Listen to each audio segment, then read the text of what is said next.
it's breaking precedent here, and are you comfortable with that new precedent?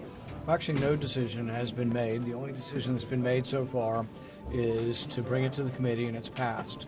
The next decision we have decided is we will forward it. It's the committee's verdict that he should be held in contempt and it will be sent. But no one said that we won't bring it before the Senate. We'll see what happens over time. But this is outside of the ordinary bill-making process, so it doesn't have to go to the House, doesn't have to be signed by the President, and really doesn't have to go before the Senate. There is some precedent for doing it that way, and it still may be done that way. But for now, we will hand carry this over to the Attorney General. We will hand carry this to the District Court here in Columbia, and we will, as a committee, we have voted the majority to refer this, so that will be accomplished today. But Mr. Chairman, Dr. Fauci has said that you are out to get him. If you're circumventing the normal Senate procedure, aren't you proving his point? 1 million Americans died, and I think they deserve to know the truth.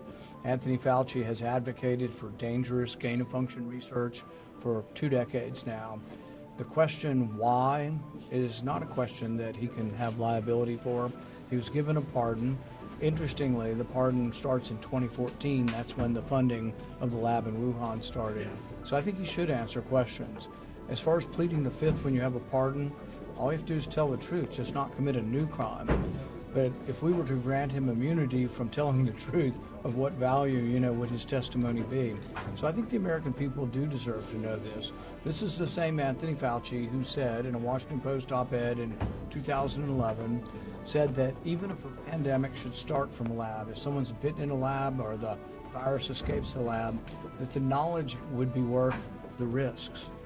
I don't think many Americans believe that. This deserves to be thoroughly, exhaustively debated so we don't do this again.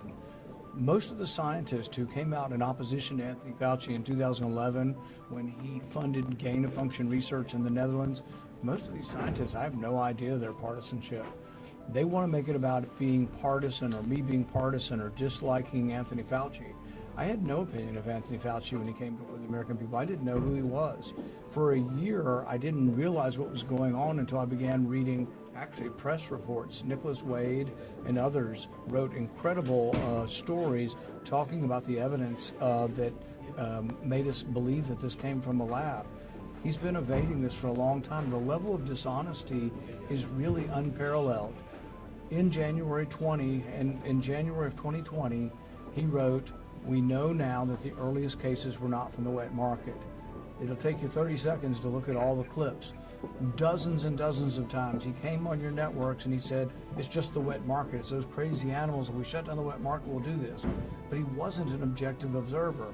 And he wasn't adequately questioned, really, by the media on did he have a conflict of interest? Did he have a self-interest in it not being from the lab? Of course he did, because he funded the lab.